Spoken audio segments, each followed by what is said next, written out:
안녕하세요. 파이어족 꼰대동의 아빠 디베 꼰동입니다. 최근 황교익발 낙하산 논란으로 시끄러웠죠. 경기관광공사 사장으로 내정된 사실이 13일에 알려지면서 보은 인사다, 정당한 인사 조치였다 등등 말이 많았습니다. 현재는 19일에 황교익 씨가 사장 후보직을 사퇴하면서 일단락되었죠. 낙하산 논란이 일파만파, 블라인드맵에서도 시끌, 경기관광공사와 같은 공기업에서도 이러한 인사 조치가 있는데 일반 사기업에서는 더 많은 낙하산 인사가 이루어집니다. 임원에서부터 말단 직원까지 회사 대표의 아들 친구, 부인 친구의 아들의 친구, 그 친구의 엄마의 친구의 딸의 친구 등등 정말 회사의 모토인 가족 같은 회사를 만들기 위해 대표들의 노력이 가장해 보입니다. 오늘은 제가 직장생활 중에 낙하산으로 입사한 후배들의 썰을 들려드리고자 합니다. 이번에는 낙하산 직원의 유형별 에피소드를 준비해봤습니다. 에피소드 같이 보고 오시죠.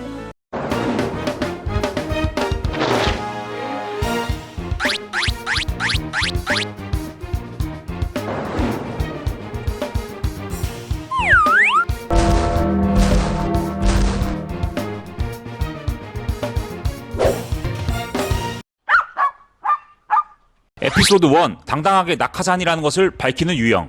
A는 나보다 후배였지만 나이가 많았다. 과거 회사 생활을 하다가 개인 사업을 시작하였고 개인 사업이 잘 안 되었는지 다시 회사 생활을 시작한 것이다. 어렵게 재취업한 사람치고는 일에 대한 열정도 일에 대한 처리도 그렇게 마음에 썩 들진 않았다. 그리고 술을 참 좋아했다. 술을 좋아하는 것은 사생활이라 터치하고 싶지 않았지만 무단 결근을 한다거나 지각을 하는 횟수가 잦았다. 그리고 술을 마시면 그는 엄청난 허세를 부렸다. 어느 날 A와 그의 사수, 나 이렇게 술을 마신 적이 있었는데 A가 술에 잔뜩 취한 후 이렇게 말했다.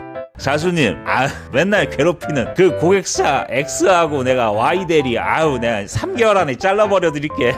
그의 사수와 나는 한껏 웃은 뒤에 이 형 많이 취했구만 이러고 넘겼다. 몇 개월 뒤 회사의 재정난으로 우리 팀 임원이 해고당한 일이 생겼다. 그날 A와 나는 술을 한잔했다. 또 잔뜩 취한 A는 선배님 이거 비밀인데 이번에 잘린 임원 왜 잘린지 알아요? 제가 잘라버린 거예요.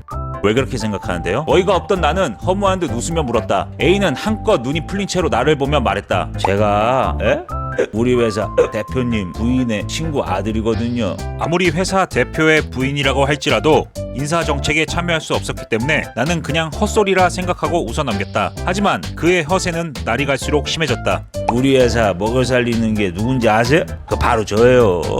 우리 선배님 노래 좀 하시는데 내가 어디 방송사 PD 잘 알아. 그러니까 내가 가수 시켜줄게. 나만 믿고 따라와. 선배님 회사에서 마음에 안 드는 놈 있으면 나한테 얘기하세요. 내가 잘라버려 드릴게.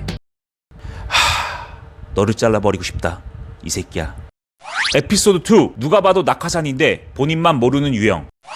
B는 우리 부서에 적지 않은 나이로 입사를 했다. 30대 초중반 넘은 상태에서 입사를 하였다. 과거 나는 낙하산 직원에게 한번 대었던 터라 인사팀 직원에게 물어봤다. 야, 이번엔 어떤 라인이냐? 이번에도 대표의 라인을 타고 내려온 직원이었다. 우리 팀은 무슨 공수부대냐, 뭐 이렇게 낙하산이 많어? 라고 인사팀 직원에게 툴툴댔지만 이번엔 B가 보유한 스펙이 대단했다. 대한민국 상위권 공대 출신에 토익은 900점 이상, 대단한 자격증은 없었지만 중국어를 할 줄 알았고 학점도 괜찮았고 집안도 괜찮았다. 그런데 실제로 본 그놈은 조금 이상했다. 먼저 밥을 먹을 땐 그는 씹는 숫자도 세면서 먹었다. 한 번, 두 번, 세 번, 네 번. 누군가가 무엇을 줄 땐 본인보다 후배가 준다면 죽어도 고맙단 소리를 하지 않았고 선배가 준다면 감사하다고 했다. 누군가가 과자나 간식거리를 줘도 본인이 그날 먹은 하루 적정량의 칼로리를 넘긴 상태면 그 간식을 버리든지 다른 사람에게 줬다. 누군가가 B에게 잘못했다고 질책을 해도 그는 잘못했다고 생각되지 않으면 죽어도 죄송하다는 소리를 하지 않았다. 회식 자리에서도 그 회식 자리에서 있었던 내용을 모두 녹음했다. 다른 사람이 10번 정도 사주면 그는 10번 다 얻어먹었다. 단 한 번의 되돌림도 없었다. B가 일에 있어서 펑크를 내면 다른 사람이 피해를 본다는 사실을 그는 전혀 인지하지 못했다. 하루는 B가 큰 실수를 하여 팀장이 눈이 돌아가 질책을 하는데 팀장이 한마디를 던졌다.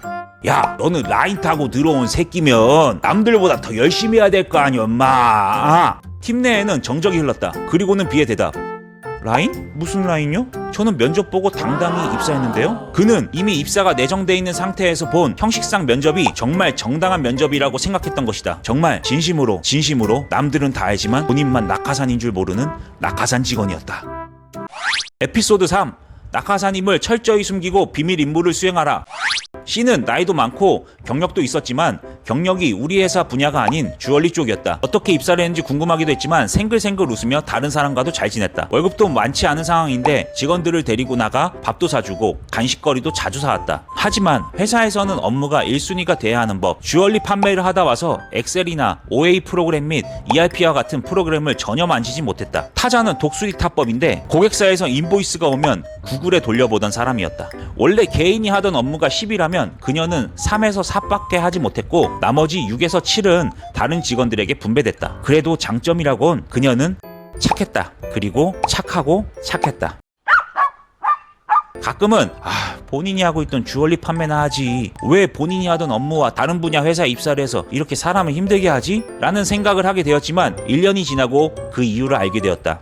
그녀는 곧 있으면 결혼을 하는데 남자 쪽 집은 반도체 관련 장비 사업을 하는 집안이었고 주얼리 판매를 하는 여자의 직업이 마음에 들지 않았던 것이다. 그래서 그녀는 정규직에 남들이 알만한 회사의 타이틀이 필요했고 그녀의 작은아버지는 우리 회사 대표와 막역지우다 보니 그녀는 어떠한 경력도 학벌도 기술도 어학 성적도 없이 우리 회사의 경력사원으로 입사를 하게 된 것이다. 정말 그녀는 거짓말처럼 1년을 딱 채우고 결혼을 하고 결혼 3개월 전에 임신을 하고 몇 개월 뒤 출산휴가와 육아휴직을 다녀왔다가 바로 퇴사를 했다.